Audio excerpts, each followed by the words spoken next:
A shimmer of dawn was just rising to the east, casting faint light across the village when I found myself knocking at the shack door of Isaac Copeland, who lived behind the small barn on the Adams property. He seemed to have slept through everything. Only my frantic rapping woke him, and when I finally stated my business, the young, dirty lad rubbed the sleep from his eyes with black knuckles. Isaac shook his head. "We have no lady's saddle, ma'am.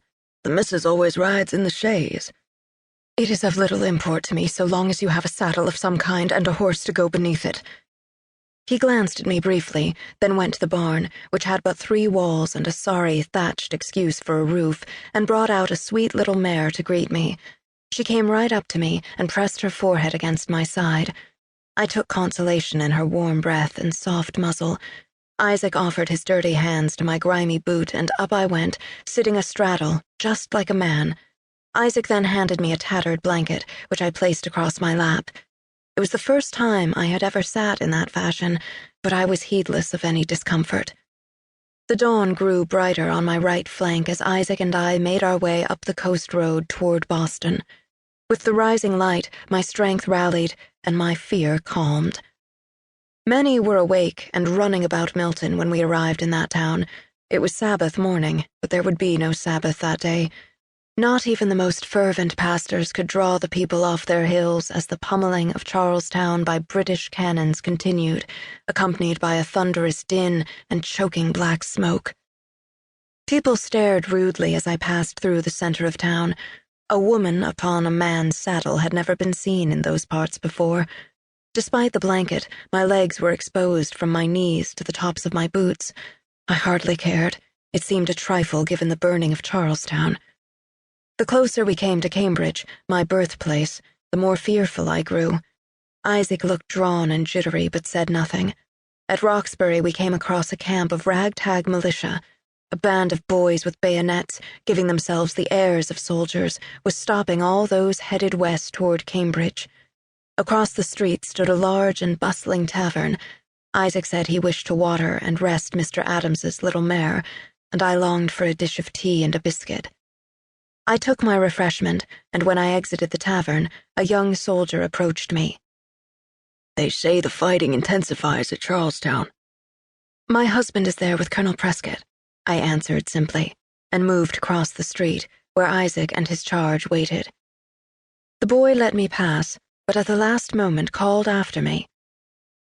"Colonel Prescott is already upon Breed's Hill. You can't reach him. It's a foolish effort. Everyone seeks to leave Cambridge, not enter it." With Isaac's silent help, I hopped upon the little mare and urged her west toward Cambridge and the Great Bridge. On the road through Brookline, we saw many fleeing in the other direction, families with all their worldly possessions heaped onto carts, crying children, dogs darting wildly about, and young men on horseback with the guilty expression of deserters. They stared at me as if I were a madwoman, but I pressed on. At last we arrived at the bridge. The late morning air had grown hot, and in that moment I was able to enjoy the grandeur of God's earth. Here the Charles River was beautifully winding and tranquil, and the trees were all in bloom. 2 months earlier, the planks upon which I stood had been removed to prevent the British from crossing over. The ruse had failed. The troops found the planks and put them back. I glanced at Isaac. He looked as if he might actually faint. His mouth hung open, and his eyes had a wild and desperate look. "Isaac, go no further. Please return to Mrs. Adams. I'm certain she needs you." Once Isaac had gone, I felt freer. My flagging strength rallied from the tea and biscuit. As I entered Cambridge, I could almost feel my Jeb's presence. Prescott's regiment would have spent the night on the Common, or perhaps upon Prospect Hill farther east. I would soon have news of them, if nothing else. At the Cambridge Common, a strange scene awaited me. Across the yard lay scattered the vast detritus of a recently abandoned camp. Heaps of ash and coal, iron cauldrons too heavy to carry, the stench of urine and feces and horse dung, the tents of men too ill to have moved east with the others. I heard groans and the cries of illness.